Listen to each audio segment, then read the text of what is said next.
Cook It with Johnny Mac, Cowboy style. Welcome back to Cook It with Johnny Mac. This is the end of season 2. Pumped. Like always, I always say this is a great episode, and this will be a great episode.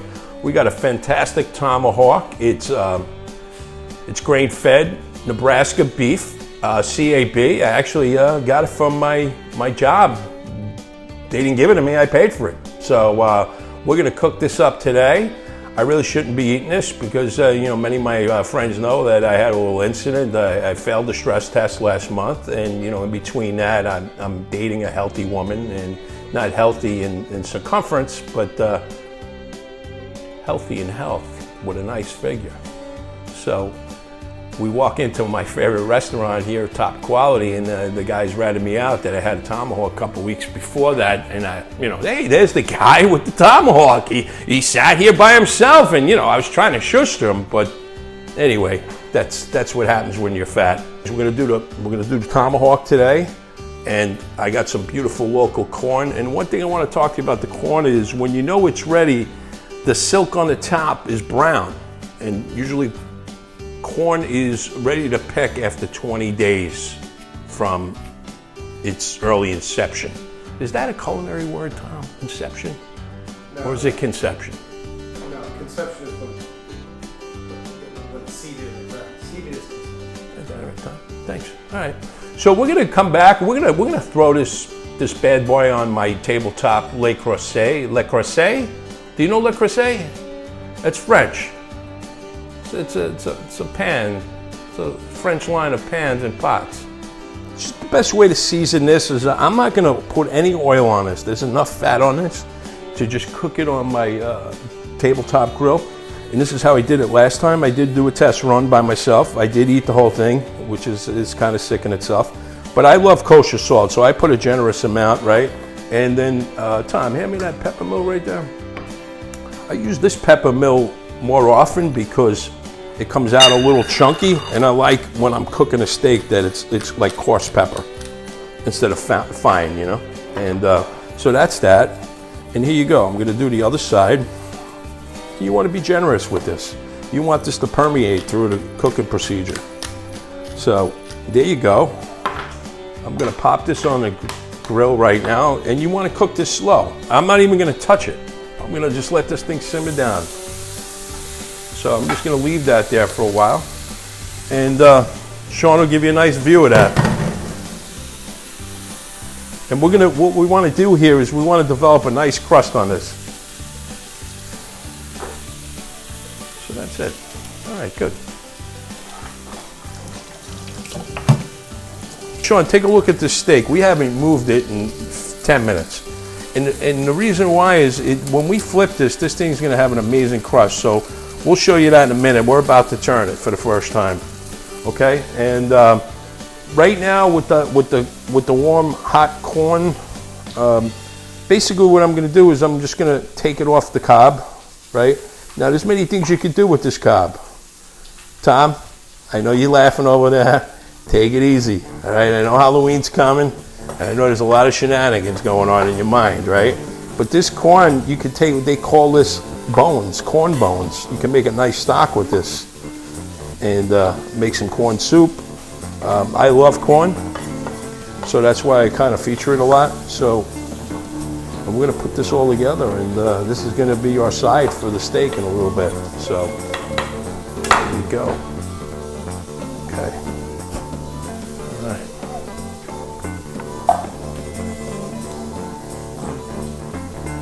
Excellent.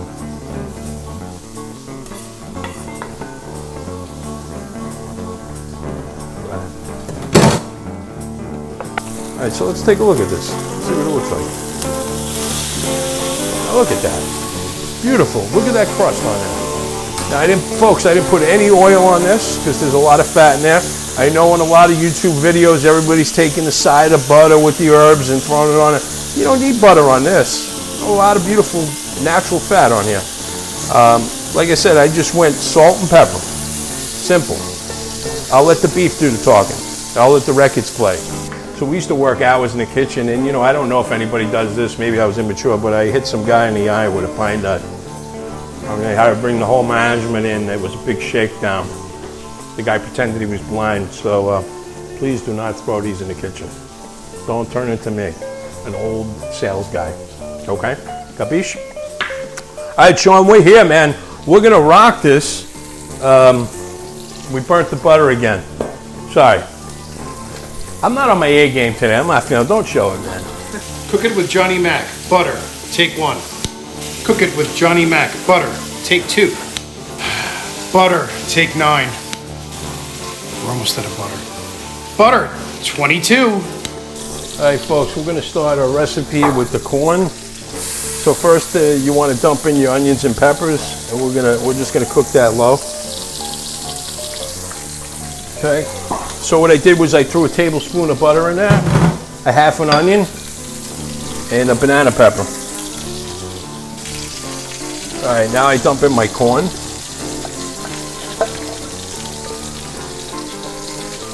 Now you're gonna want to cook this for about 10 minutes. We want to cook the corn through. Keep it a little on the firm side. So just keep an eye on that. Keep that moving.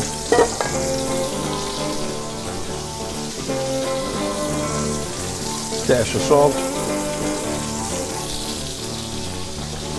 A little salt and pepper to taste.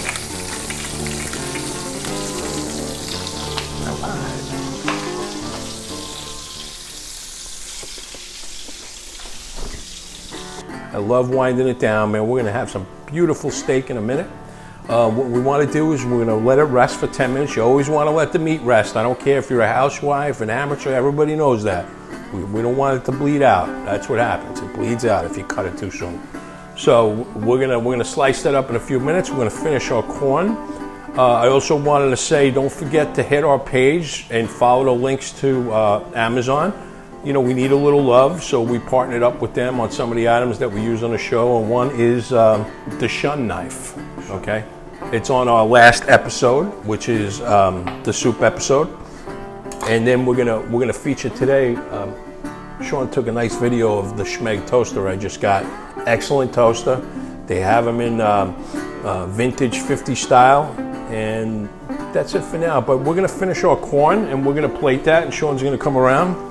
So what I did here was I sauteed this up for about 10 minutes till the corn was tender, and now I'm just gonna finish it with some pine nuts to add some texture. I toasted those on the stovetop and a little herb, and there you have it. Okay, so we have some nice herbs here, and I'm gonna plate this corn. Folks, this corn is fantastic. It's local farm from Long Island. I bought it from Fresh Direct. As you know, I'm a big fan of Fresh Direct.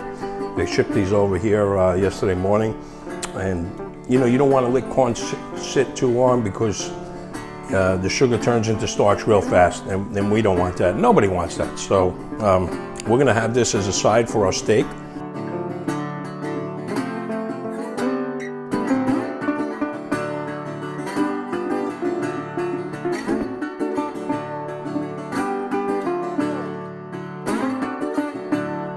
This guy with the bone.